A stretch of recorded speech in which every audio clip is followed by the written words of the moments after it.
Doutor Pablo, muito obrigada por estar aqui conosco. E eu tenho certeza que a sua colaboração é fundamental nesse momento. Porque eu coloquei ontem uma enquete e as pessoas, assim, 90% das pessoas reclamaram de ansiedade. O senhor tem percebido isso? Primeiramente, bom dia, Márcia, bom dia a todos, é um prazer estar aqui. Eu costumo dizer que eu gosto mais de ensinar do que de atender no consultório. Eu acho que a minha vocação maior é o ensino. Eu sou professor universitário e é o meu maior prazer estar falando daquilo que sei, daquilo que pesquiso. E mais do que nunca as pessoas estão precisando disso, né? Para você ter uma ideia, você está completamente alinhada à Organização Mundial de Saúde, porque a OMS preconiza que governos e sociedade civil coloquem o tema saúde mental no centro do debate. O seu cérebro, o seu corpo é o melhor da natureza para o enfrentamento de um estresse agudo. Então, sua filha está na UTI, com 1 semana, 2 semanas ela recebe alta, ela vai para o quarto, com mais 1 semana ela está de alta. Você passa por isso muito bem. O problema é isso que você falou. Quando o estresse e o sofrimento se prolongam no tempo. E a gente sabe que o estressor crônico, que o sofrimento crônico é sim um fator de risco para virar uma doença. Então, quando a gente pega um paciente, que eu falo para ele assim, você só está sofrendo, mas eu estou preocupado com você. Porque pelo que você está me falando, sua condição está te empurrando, está te colocando assim, à beira de uma depressão. E aí você me perguntou, a gente medica ou não medica? Isso, inclusive, eu falo num livro que eu tenho sobre depressão, que quando é que a gente medicaria? Principalmente com pessoas com históricos de depressão no passado.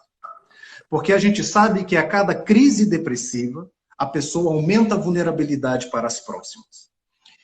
A genética também é importante. Então, numa análise, quando eu estou analisando o meu paciente e percebo que ele está só sofrendo, mas percebo que a situação é crônica, eu vou fazer esse outro tipo de análise. Eu falo, vem cá, você já teve depressão na sua vida?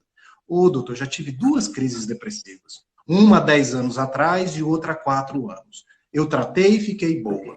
Essa pessoa é um fator de risco para ter a terceira. Às vezes eu medico, para não ter a terceira. Ou às vezes a genética é muito importante. Doutor, meu pai tem depressão, minha mãe se suicidou, a minha irmã está internada. Então a gente sabe também que essa pessoa está a um passo de desenvolver uma doença. Então, na verdade, é esse contexto que a gente tem que avaliar. E às vezes, sim, a gente medica essas pessoas submetidas a um estressor crônico, como você falou. Cadê o áudio do doutor? Perdi o áudio, doutor. Ouviu até o final?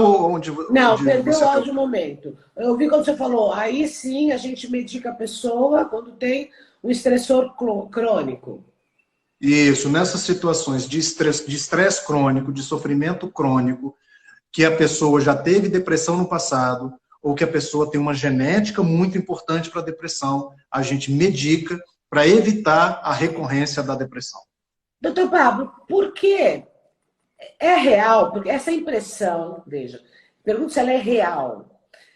Porque hoje tem-se a impressão, que eu não sei se é apenas uma impressão, ou é porque nós temos mais acesso aos dados, aos fatos, enfim, à informação, e sempre existiu. Mas parece que a depressão, hoje o número de pessoas em depressão ou com depressão é muito maior se comparado a algum tempo atrás. Eu diria a minha geração, por exemplo, que é a geração que tem 50 e tralalá. A geração de 20 e poucos, 30 e poucos, parece estar muito mais propensa, muito mais deprimida. É apenas uma impressão ou é uma informação? Não, isso é verdade. Os dados estatísticos mostram isso. Então, nessas últimas 2 décadas, o número, por exemplo, a depressão, ela está em torno, alguns estudos mostram, 10% da sociedade, 15%, alguns estudos mostrando 17%. Ou seja, isso é uma epidemia. Isso é uma doença epidêmica. Né? Então, se você estiver num restaurante, tiver 100 pessoas ali, você pode contar que 17 ali tem depressão. Que essa seria a estatística. Doutor? Por quê? Por quê? A sociedade está doente. A sociedade está doente. Então, na verdade, o estilo de vida, como estamos vivendo, é que está nos adoecendo. O que eu quero dizer com isso? Estamos comendo mal, estamos dormindo mal. Um estudo feito pelo Instituto do Sono aqui em São Paulo mostrou que 74% dos paulistanos têm pelo menos 2 queixas relacionadas a sono. Um sono de má qualidade te empurra para a depressão. Um sono não reparador aumenta de 2 a 3 vezes o risco de depressão. Então, na verdade, a alimentação te empurra para a depressão. Então, se você comer, se a sua dieta for baseada em alimentos inflamatórios, como os açúcares, como os carboidratos de absorção rápida, como as gorduras trans, você está num risco aumentado para ter depressão. Doutor, como assim? Não, agora você pirou. Como é que o que eu como está relacionado com a minha depressão? Eu não tenho dúvida, e cada vez mais se publicam estudos relacionando o seu intestino com o seu cérebro. O que você come afeta diretamente o seu estado emocional. Se a sua dieta é baseada em açúcares, você está lento, você está cansado, você está fadigado, a sua memória está ruim, aí você vai chamar isso de quê? Depressão. E você vai atrás de quem? De um psiquiatra. Ele vai fazer o quê? Te dar um antidepressivo. E o seu problema está na sua boca. Então, quando você me perguntou, doutor, por que está tendo uma explosão disso? Porque nós estamos vivendo muito mal. Somos sedentários. 54% da população brasileira está em sobrepeso. O excesso de tecido gorduroso por si só inflama o cérebro, aumenta o risco de depressão. Nós estamos com sérias dificuldades de gerenciar o estresse do dia a dia. Nós não estamos amadurecendo com as dores. Nós não estamos meditando. Ou seja, quando eu falo isso tudo, aí você vai falar assim, entendi. E entendi por que 20% da população está deprimida. Então, estamos vivendo muito mal. Não, mas, doutor, peraí, mas o senhor não falou sobre um fator que né, Márcia, que eu quero ouvir mesmo, se tem a ver ou não, que é a internet. Onde que entra essa tecnologia? Onde ela entra nesse quadro, ou ela não entra, porque não estaríamos dormindo mal, porque também estamos entrando numa enxurrada, uma avalanche de informações. Por exemplo, eu vou para minha cama e aí eu falo, agora eu vou desligar um pouco porque eu fiz lives, porque as pessoas não pensam em você, gente, que é porque é live, que é porque é no Instagram, que não dá trabalho. Isso aqui tem produção, isso aqui tem edição, isso aqui tem contato com os convidados, isso aqui tem muita coisa, tem muito trabalho. Então você está cansado. Aí eu falo, agora eu vou desligar. Não vou, eu fico no celular, aí uma notícia puxa outra, puxa outra, puxa outra. Quando eu vejo, já passou mais 2 horas e eu vou dormir com a cabeça assim. Isso está influenciando ou é impressão minha? Não, perfeito. Eu só vou falar de um estudo para você corroborar isso que você está falando. Um estudo agora feito na China, com essa pandemia, mostrou que eles dividiram em 2 grupos. Um grupo exposto continuamente às redes sociais e um grupo com menor exposto, com uma exposição menor só de vez em quando ao longo do dia, e esse aqui o tempo inteiro. Pasme. O grupo com uma exposição maior à internet, às redes sociais, tinha 157% a mais de sintomas ansiosos e depressivos. E aí isso pode ser explicado de diversas maneiras. Primeiro que, realmente, esse excesso de informação, esse excesso de contato com as redes sociais, meio que sobrecarrega o cérebro. Meio que satura as conexões cerebrais e a produção de neurotransmissores. Isso já está comprovado.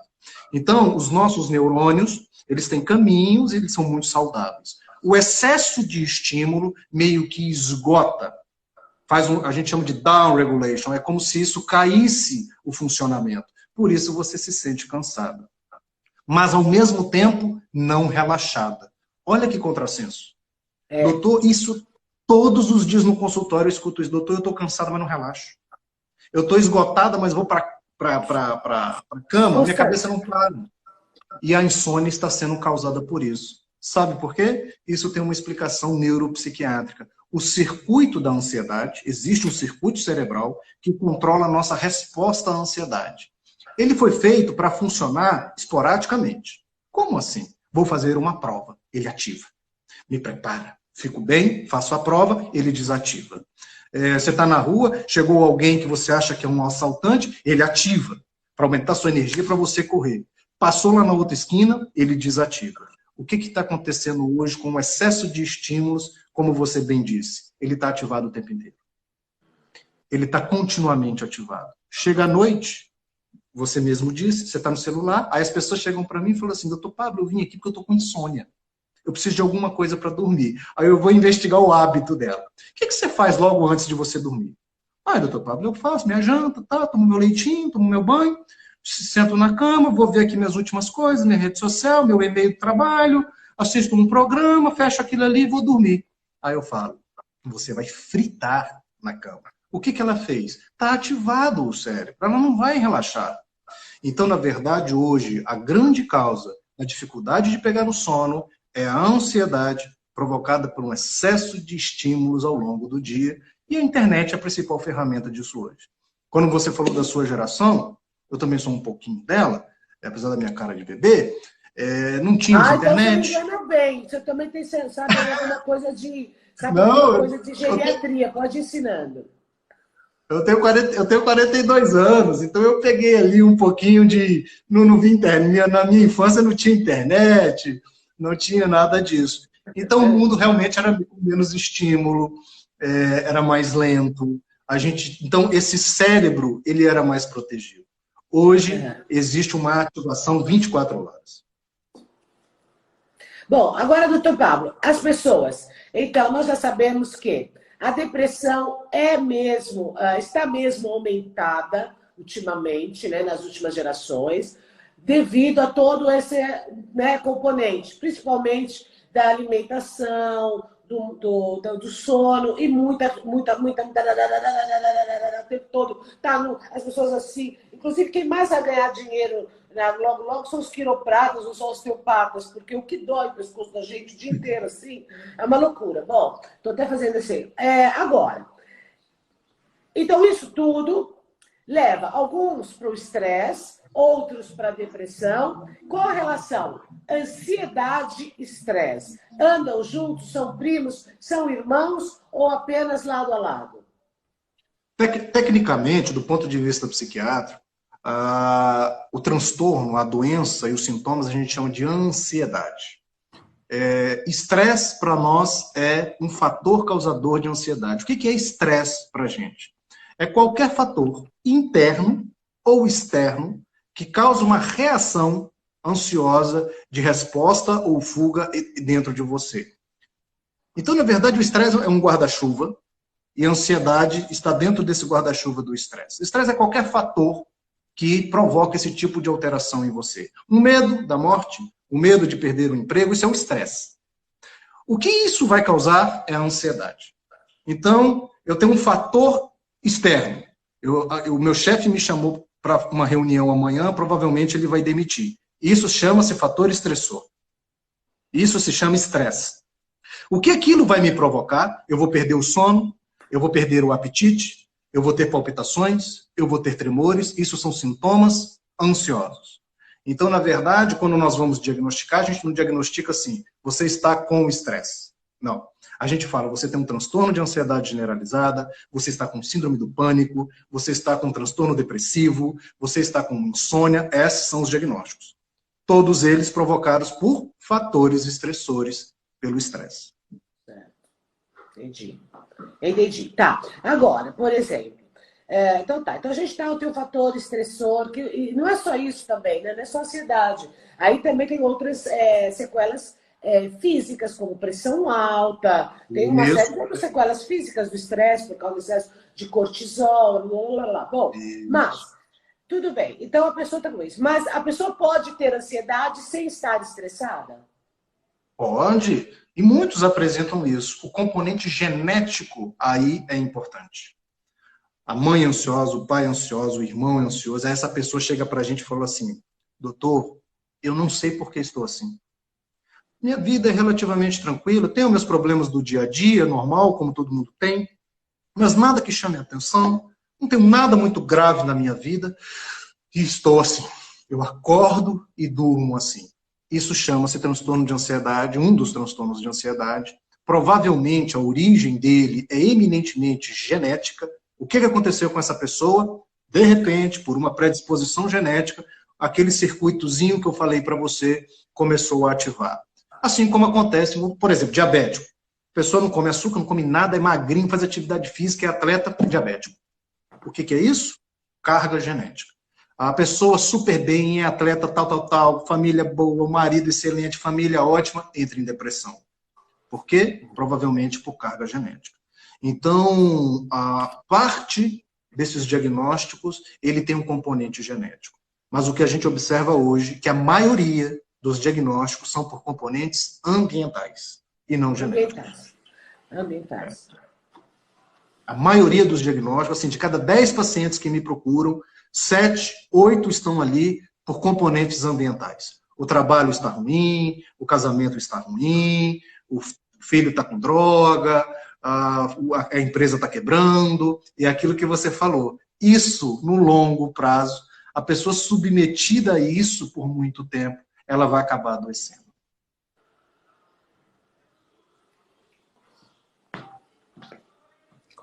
Caiu o áudio. Alô? Está ouvindo? Não, agora foi e voltou. Eu fiquei sem o seu áudio. Agora está ouvindo? Agora sim. Então, essas pessoas submetidas a essa condição habitual, né, essa condição ambiental a longo prazo, ela vai acabar adoecendo. Entendi. Agora, onde entra então? Porque são, assim, eu acho que os grandes fantasmas, né? Primeiro é o estresse. Aí, para lidar com o estresse, basta. Eu lido com o estresse agora assim, olha. O estresse faz parte da minha rotina. Então, pronto. Ele sai lá daquele negócio de monstro e fica assim como alguém que convive ali comigo. Ah, tô estressada. Tá bom. Porque não dá. Agora, a ansiedade, ela é uma coisa que eu acho que precisa de ser trabalhada, porque a ansiedade é viver no futuro e depressão é viver no passado. É mais ou menos assim que eu vejo. Agora, onde entra a síndrome do pânico no meio disso tudo? A ansiedade é trazer o futuro para o presente e a depressão é trazer o passado para o presente, né? Então, o ansioso antecipa tudo. Né? Não, mas a gente percebe esse comportamento. O que é a síndrome do pânico ou um ataque de pânico? Um ataque de pânico nada mais é do que uma crise aguda de ansiedade. É o ponto mais alto que um ser humano pode experimentar de ansiedade. Então, na verdade, por que as pessoas se desesperam a sentir a crise do pânico? Porque, primeiro, elas não sabem o que estão sentindo. E quando são as primeiras crises, por ela vir com muitos sintomas físicos, palpitação, tremores, falta de ar, dor no peito, ela acha que está infartando. E ela vai ao pronto-socorro. Então, assim, graças a Deus, os cardiologistas estão muito bem treinados. Porque, de fato, eles fazem uma primeira avaliação, é obrigatório fazer, porque você não pode chegar com qualquer pessoa que chega no pronto-socorro e falar, isso é pânico, pode ir embora. Vai que ela esteja infartando. Então, um bom cardiologista faz essa primeira avaliação, descarta uma possibilidade cardíaca e fala, minha querida, você provavelmente está numa crise ansiosa, você vai precisar de uma consulta psiquiátrica e psicológica. Então, um ataque de pânico, a famosa síndrome do pânico, nada mais é do que a presença de crises de ansiedade, que são súbitas, vem sem fatores predisponentes às vezes, a pessoa está no sofá, assistindo você, e às vezes tem uma crise. Relaxada, às vezes. Isso caracteriza o ataque de pânico. Por quê? Por quê, doutor Pablo? Por quê? Sabe o circuito? Aquele da ansiedade? Ele do nada dispara. Pum! E é aquilo que vai determinar a sua resposta ansiosa. O cortisol se eleva, a adrenalina se eleva, a noradrenalina se eleva, os hormônios do estresse se elevam naquele momento. Então, na verdade, uma crise de pânico é uma doença neuropsiquiátrica. O circuito cerebral está alterado. Essa pessoa precisa, sim, de tratamento especializado, de medicação, porque dificilmente ela vai sair sem isso. Porque o cérebro está dominado. Olha, gente, que importante. Atenção, hein? Quem tem ataques de pânico, síndrome do pânico, precisa ser tratado quimicamente. Olha lá. Precisa. Dificilmente ela vai conseguir melhorar as crises sem um tratamento medicamentoso. Ele não é o todo. Aí, o que nós vamos levar o paciente a entender? O nosso cliente, né? As nossas pessoas. Olha, você está com crises de pânico, eu vou iniciar um medicamento aqui, mas vamos atrás dos possíveis gatilhos que está gerando ansiedade em você? Essa é a cura das pessoas. Quando elas conseguirem atuar nos gatilhos causadores dos sintomas. Quando as pessoas me perguntam assim, doutor, até quando eu vou usar esse remédio aqui que você me deu? Aí eu falo assim, depende. Depende do tempo que nós vamos fazer o tratamento, que existe isso, né, cientificamente falando, e depende de você. Depende do tanto que você vai se dedicar a resolver os problemas que te trouxe aqui. Então, também está nas suas mãos. As pessoas precisam mudar, as pessoas precisam amadurecer, as pessoas precisam se perguntar, por que eu estou doente? Por que eu estou depressiva? É verdade, é igual aquilo que eu te falei. Às vezes é só um componente genético. Vamos tratar com medicamento, essa pessoa vai ficar ótima.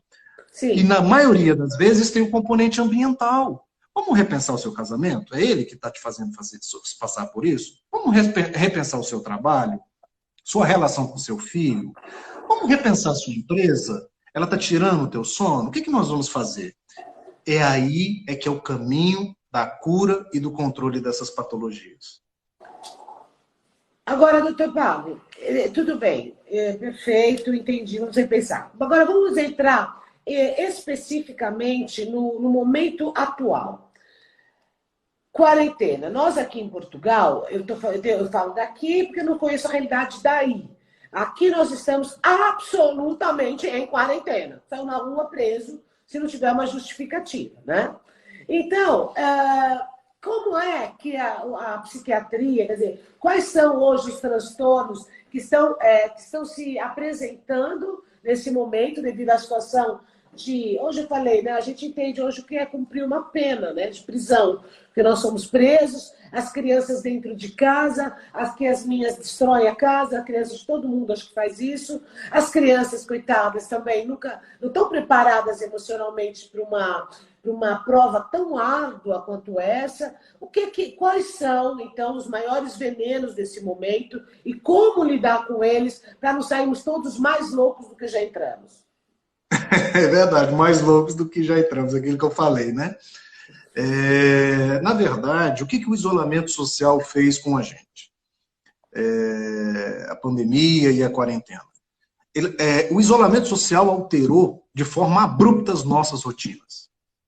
A explosão dos transtornos emocionais que a gente está vendo agora é basicamente pela alteração súbita, abrupta da rotina.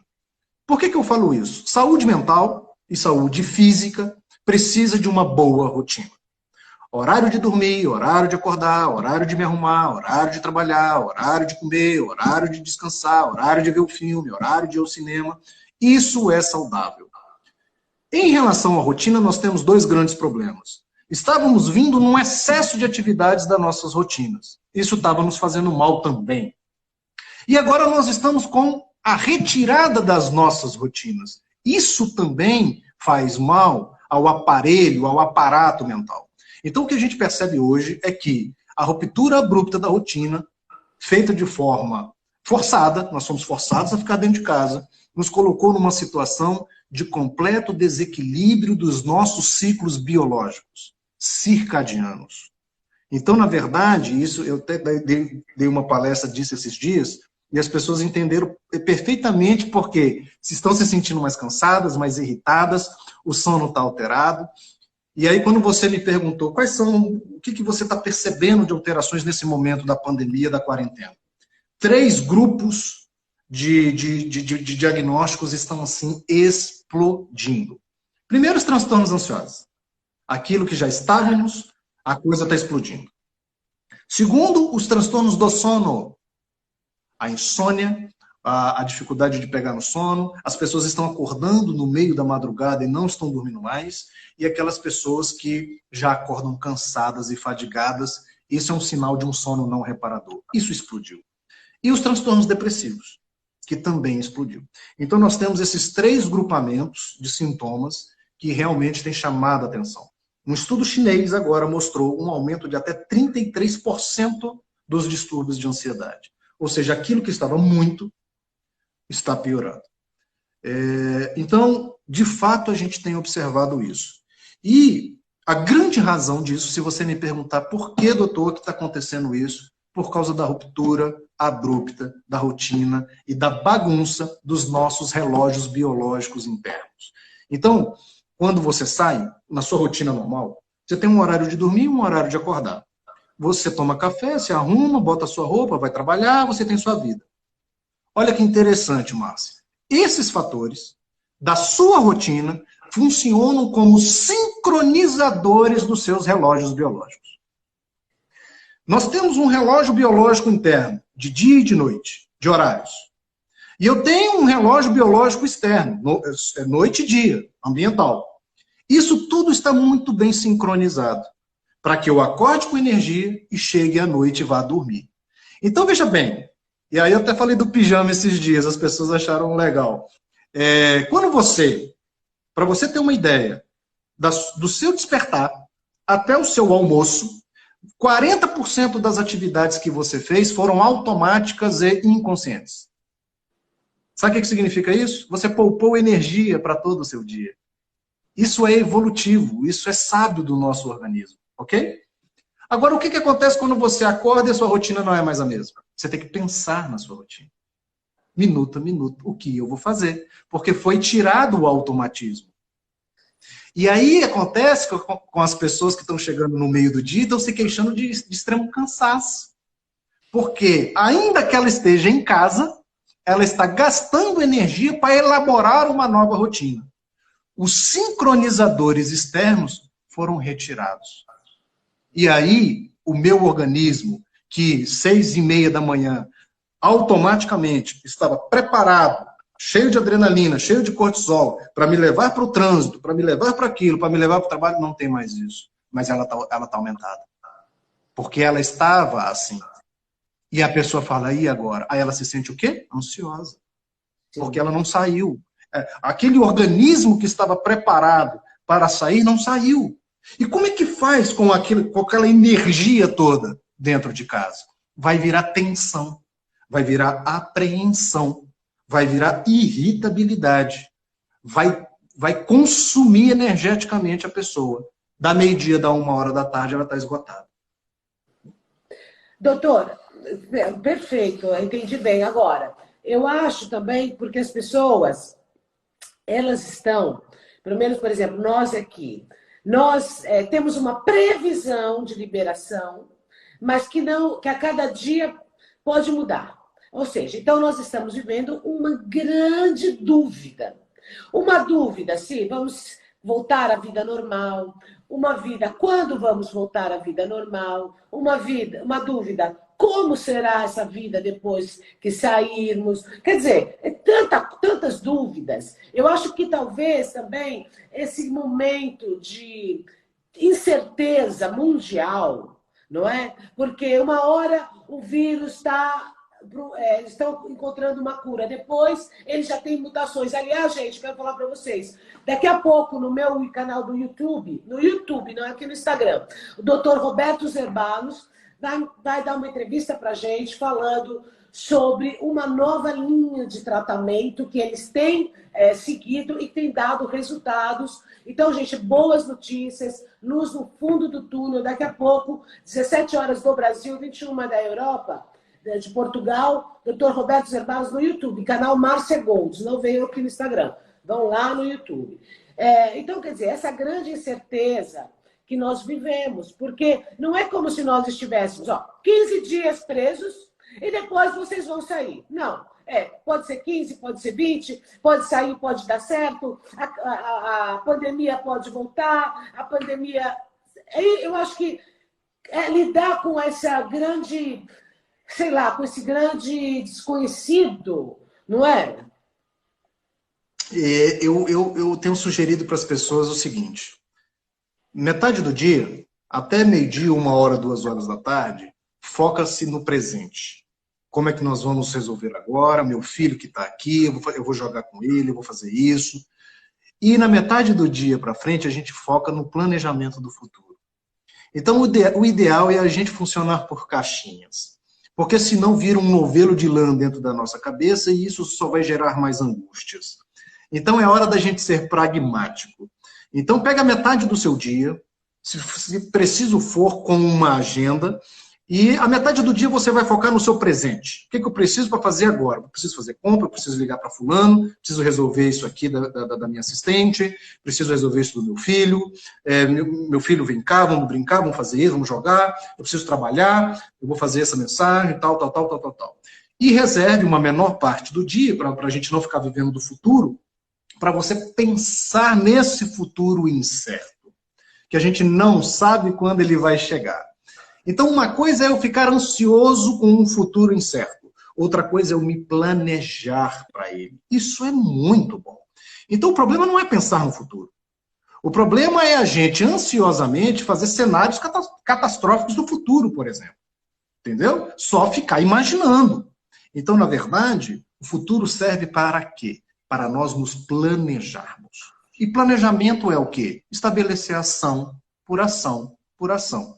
Você tem uma empresa, você tem que pensar como você vai sobreviver hoje, você tem que pensar no seu presente, vou demitir, não vou demitir, vou fazer isso, vou suspender contrato, vou diminuir, vou pro delivery e tal. Né? Vida prática, né? Isso.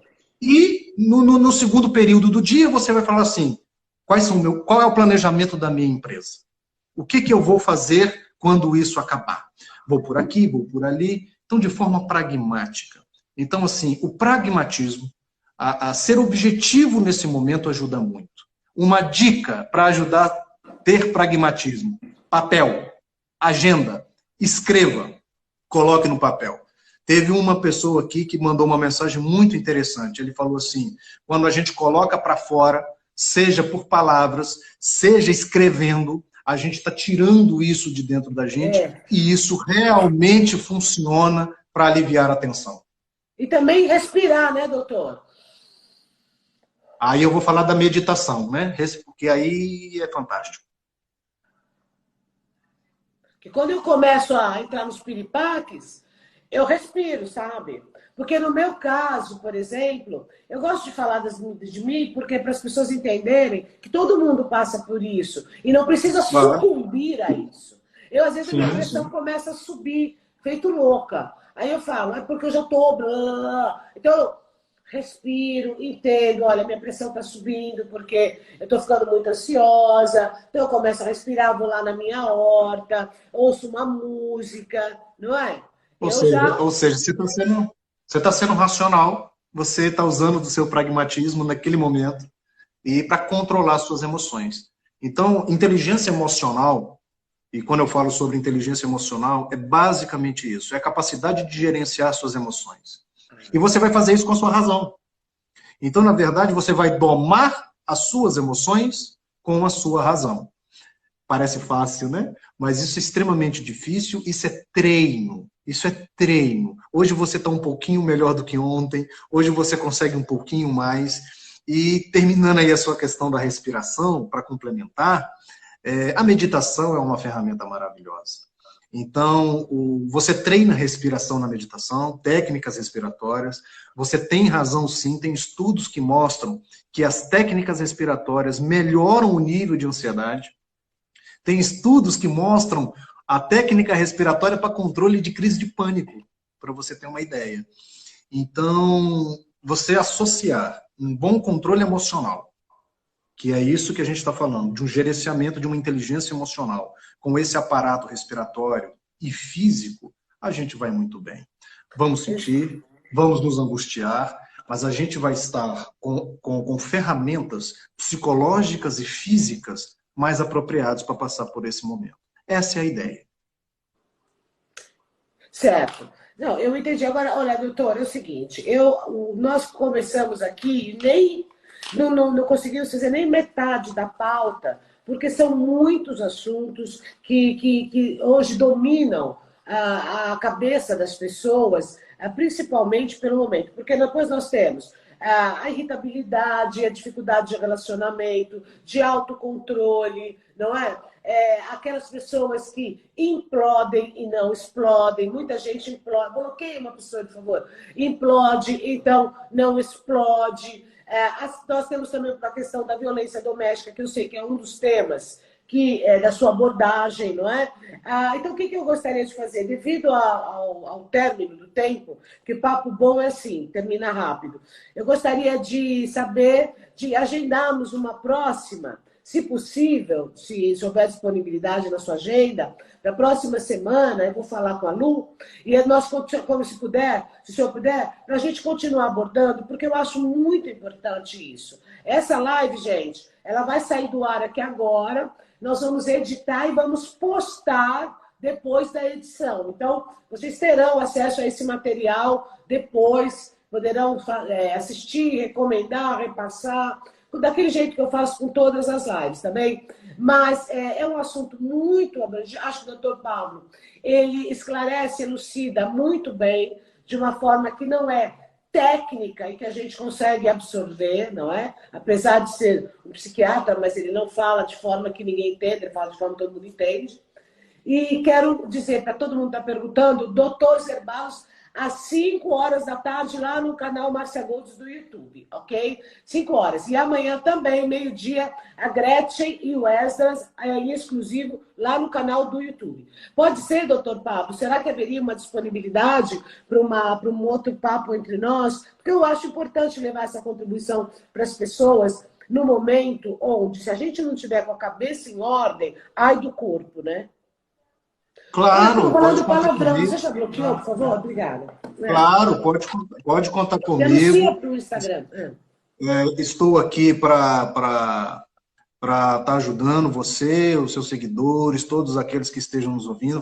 Eu falei isso aqui no início, o prazer que tenho de estar aqui. Essa 1 hora aqui passa tão rápido que para mim tinha sido 20 minutos. Eu só queria falar, eu posso falar aqui desse livro aqui, que eu estou disponibilizando. Esse livro é um livro sobre depressão, chama Há uma Luz no Início do Túnel. Eu vendia esse livro aqui, mas nós estamos num momento que eu me sinto no compromisso de dar esse conhecimento para as pessoas de forma gratuita. Então, eu transformei ele num e-book e disponibilizo ele no meu site, no meu Instagram. O meu site é Pablo Vinícius e o meu Instagram é Dr. Pablo Vinícius, e aí a pessoa baixa gratuitamente. Então, é um livro esclarecedor, nessa mesma linguagem que eu usei aqui com você. Eu dou uma aula de depressão para uma pessoa que não é médica, que não é área da saúde. Aqui ela vai entender o que é a doença, o que não é a doença, o que um antidepressivo faz, o que ele não faz, os mitos que tem ao redor da doença, ao redor dos medicamentos. E um outro livro também, que também é meu, esse é lançado mais recentemente, esse é meu xodó, chamado A Fórmula. Esse é um livro que tem 8 a 10 anos de pesquisa minha aqui dentro. É um livro de desempenho mental, de otimização cerebral, de fortalecimento das funções mentais que a gente precisa tanto. Então, aqui eu falo de um programa de alto desempenho, de alta performance, de muita saúde mental. Então, esse aqui também está lá no meu site, e esse aqui é sobre a depressão. Então assim, muito obrigado por abrir esse espaço, por me permitir aqui conversando com vocês. E pode contar comigo para os seus projetos. Então, tá bem. Então, eu vou agendar lá, vou ver com a Lu, com a sua disponibilidade na semana que vem. Vamos voltar. Gente, vamos voltar, porque é um assunto muito importante, é um assunto de ponta nessa época. Temos que estar com a cabeça... Olha o que aconteceu aqui, Lucas, por favor. Tá caindo bateria. Tá caindo a minha câmera aqui. O que aconteceu? A câmera endoidou. Bom, então é isso, gente. Eu vou ficando por aqui com medo que o Instagram derrube a nossa live. Muito obrigada, doutor Pablo Vinícius. A live estará disponível depois de editada no meu feed. Espero vocês às 5 horas no meu canal do YouTube, canal Márcia Goldes com o doutor Zerbalos. E uma boa tarde para todos vocês. Fiquem por aqui. Não se esqueçam, a live do Marco Antônio de Biagi já está no ar. Um grande beijo. E não se esqueçam, mexeu com você, mexeu comigo. Tchau. Boa tarde, meus amores. Um abraço. Um beijo. Tchau, tchau. Pablo. Um abraço. Obrigado. Obrigada a você, querido.